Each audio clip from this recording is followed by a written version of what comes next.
I was told I had 3 minutes tonight, or as I like to call it, sex twice. I told my wife I was coming here tonight to do stand-up, and her exact words were, "Are you serious?" So, no matter how funny you don't think I am, it won't matter, because no one will ever think I'm less funny than she does. They say a dog is a man's best friend, but that's weird, because I don't make any of my other friends shit in the yard. My wife also thinks she should be my best friend, but that's weird too, because I definitely wasn't having sex with the last person to hold that title. Maybe I've been doing this best friend thing wrong all along. I saw a girl with purple hair today. How many purple hair girls are in the audience? All right, just a warning, you're not going to like this next joke. I feel like dyeing your hair purple is a decision very few hot girls are making. Yeah, that's true, that's true. I think dyeing your hair purple is admitting you're not a 10, but with a little shading, you can make that 6 look like an 8.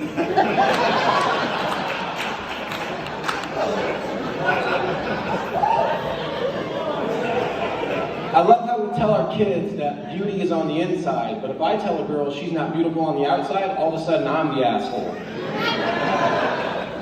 Beauty's on the inside. I don't even know what that means.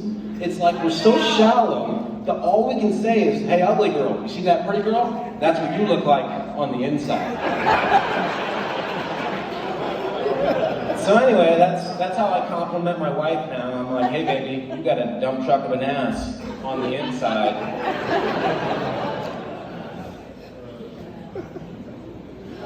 I had a friend that lost some weight recently, and maybe you have a friend like this. She posted some pictures on Facebook, some before and after pictures. And I'll be honest, I never really understood that. Don't get me wrong, I understand the after, just not the before. Isn't the whole point of the after to not look like the before? So anyway, I brought this up to her, and she said, it took a lot of hard work to lose that weight. And that's true, it takes a lot of hard work. But then I reminded her, it also takes a lot of hard work to stay skinny your whole life. Act like you've been there before. I grew up in Indiana. How many of you grew up in Indiana? Let's see some hands. That's the most excited anyone has ever been to be in Indiana. Best day ever. That's true. Yeah, I grew up in Indiana, but I've lived a few different places in my life. I like to research how a state got their name when I go to a new state. I'll give you a couple instances. So I lived in Colorado. All right, yeah. I expect applause there, yeah. I lived in Colorado. The Spanish called it color rojo, color red, for the beautiful red rock formations. And that's true, it's good, it's a beautiful state. Color red, yeah. I lived in Ohio as well. Ohio in the Miami Indian language means great river, and sure enough, there's a big river down in the bottom of Ohio, so that one checks out, yeah.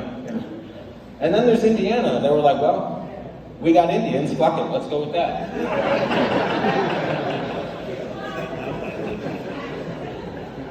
Funeral is the least fun word that starts with the word fun.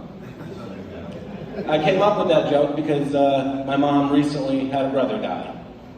But it's okay, he left her some money, so it cushioned the blow. Yeah, in fact, he did well for himself. So he not only left her some money, but he left all 5 of his sisters some money. It's a true story, yeah. So the sisters got together with this money, and they decided that they were gonna take a sister trip together. Yep. He lived 60 years and never one time sent them on a trip together. But as soon as he died, that's what he would have wanted. Yeah, you can get away with pretty much anything if you can attach that phrase to a dead body. Honey, I didn't want to get that new tattoo, but you know Kevin, that's what he would have wanted. I had a friend I went to college with, and it turns out he wasn't such a great guy. He did some time in prison for assault and battery. Yeah. Not a great joke, I know. Not only that, but he actually died while he was in prison. Terrible story, right? Terrible story, depending on who the victim or not. But. So anyway, out of respect for his family, I went to the funeral. And then afterwards, I beat the shit out of a random stranger because, let's face it, that's what he would have wanted.